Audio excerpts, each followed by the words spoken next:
বন্ধ হয়ে যাওয়া যে সিনেমা হলটি চলতো রীতিমতো রমরমে, আজ দিনের বেলায় ঢোকে সূর্যের আলো, রাতে চাঁদে। বর্ষাকালে রীতিমতো চালনি হয়ে যাওয়া 3 ফুটো হয়ে দরদর করে ঢোকে জল। আর তা খোলার কোনো পরিকল্পনা নাই, বরং এলাকাটি এখন সাপ পোকামাকড়ের আস্তানায় পরিণত। কথা হচ্ছে রায়গঞ্জের মহাবীর টকিজ নামের সিনেমা হলটিকে নিয়ে। রায়গঞ্জের মহাবীর টকিজ 1950-এর দশকে প্রথমার্ধে প্রতিষ্ঠিত হয়েছিল। 1954 ও 1955 সালে সরকারি নথিপত্র এবং আদালতের ঐতিহাসিক নজির, যেমন নেটরাম আগরওয়ালা ভার্সেস দ্য স্টেট মামলা থেকে নিশ্চিত হওয়া যায় 1954 সালের এপ্রিল-মে মাস থেকে এই সিনেমা হলে নিয়মিত চলচ্চিত্র প্রদর্শিত হতো।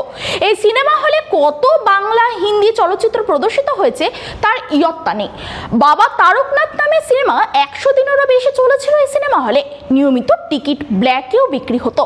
যে সিনেমা হলের টিকিট কাটার জন্য মানুষ লুকিয়ে থাকতেন, আজ তা রীতিমতো পোড়োবাড়িতে পরিণত।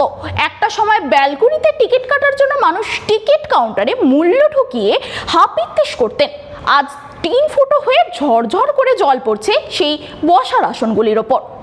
উত্তরবঙ্গের অন্যতম প্রাচীন ঐতিহ্যবাহী রায়গঞ্জের মহাবীর টকিজ কবে পাকাপাকিভাবে বন্ধ হয়ে যায় তা নিয়ে কোনো সুনির্দিষ্ট সরকারি বিজ্ঞপ্তি বা ঐতিহাসিক নথির সন্ধান পাওয়া যায় না। তবে স্থানীয় তথ্য অনুযায়ী বিগত শতাব্দীর 90-এর দশকে শেষ ভাগে বা 21 শতাব্দীর শুরুর দিকে মাল্টিপ্লেক্সের দাপট এবং দর্শক ও ভালো সিনেমার অভাবে অন্যান্য অনেক একক প্রেক্ষাগৃহের মতো এটিও বন্ধ হয়ে যায়। বর্তমানে এই পুরনো মহাবীর টকিজ এর মূল ভবন এবং চত্বরটিকেও বিভিন্ন বাণিজ্যিক প্রতিষ্ঠান গড়ে উঠেছে। তবে এখন এমন এই সিনেমা হল 3 দশক যাবৎ বন্ধ হলেও স্থায়ী কোনো ব্যবসায়ী প্রতিষ্ঠানে নিয়মিত না হলেও এলাকাটি তার নান্দনিক সৌন্দর্য হারিয়েছে। বর্তমান প্রজন্মের রায়গঞ্জের বহু মানুষই জানে না কোথায় ছিল নামে এই মহাবীর টকিজ।